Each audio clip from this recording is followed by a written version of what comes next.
Şırxanla Corbagör, Şırxanla Gözəlovla o Kemalettin Heydarovun yaxın belə qardaş kimidirlər. Ona görə o orada oturtturub onu və cinayətini indiyə qədər bastır edib. O Kemalettin Heydarovun göstərişiyle. 4 ildən sonra 20 fevral 2014-cü ildə mənim və vəkilimin xəbəri olmadan görünə oyunlardan çıxırlar bunlar. Bunlar cinayətkar yox, bunlar vətən xainidirlər. Sabah prezidentə qarşı da çıxa bilərlər. Başqa adamlara da qarşı çıxa bilərlər. Demək, bunlar bu Sabah rayon məhkəməsinə təqdimat verirlər. Mənim də vəkilimin də xəbəri yoxdur. Hətta Sabah rayon prokurorluğunda mənimlə bağlı cinayət işi də yoxdur. Fikir verin. Fikir verin. O Kamran Əliyevlə Fuad Ələsgərov hara baxırlar? Xəstədirlər bunlar. Raq xəstəliyinə tutulurlar. Rüşvət raq xəstəliyinə. Nə qədər yiyəcəksiniz? Nə qədər? Şırxan hara getdi?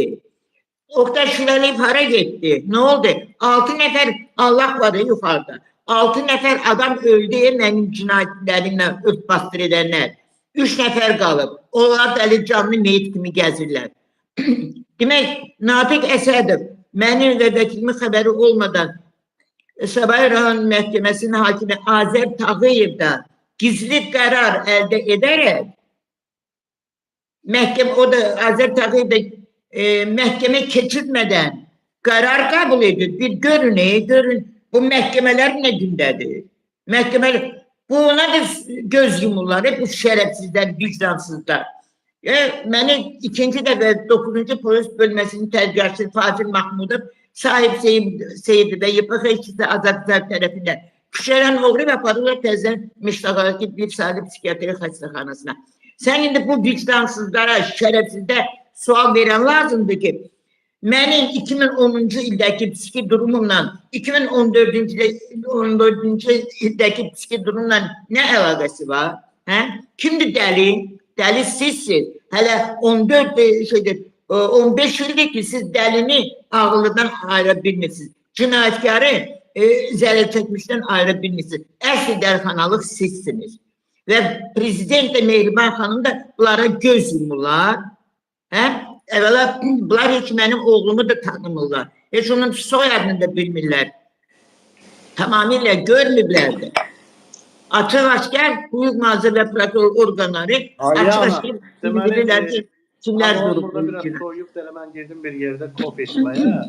Elə qulaq asıram sənə, yenə deyirəm, efir sənin efirindir. Amma baxıram ki, dövlət kanalları falan filan hamısı paylaşım edirlər ki, Balaca Heydər böyüyübdür.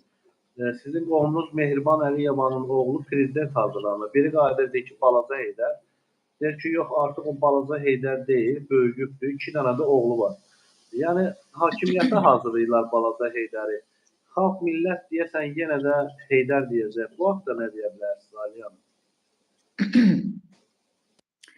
Mən inanmıram, əgər bunlar o prezidenti necə seçiblər, elə də seçki gedəcəksə, bunlar kim istəyirlər, prezident edəyərlər. Vallahi. Çünki azad seçki yoxdur axı bizdə. Kim nə istəyir eləyir. Görmürsünüz, prokuror vətəndaşı şeydən uğratdırır dəlixanaya ki, nə var, vətəndaş öz hüquqlarını müdafiə edir. Deyirəm, Putin'in administrasiyası yazır ki, mənim konstitusyon hüquqlarım pozulur. Burada konstitusiya var, burada konstitusiyanın qərarları var, işləyir bəyən. Gözünün qabağında deyil, prezidenti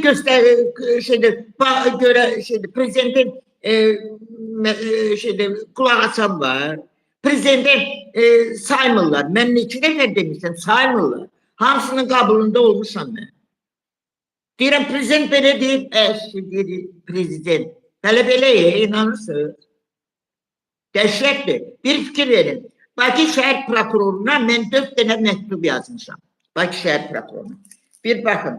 Bakı şəhər prokuroruna baş prokurorluq məktub göndərir. Buna baxın. Göndərirlər.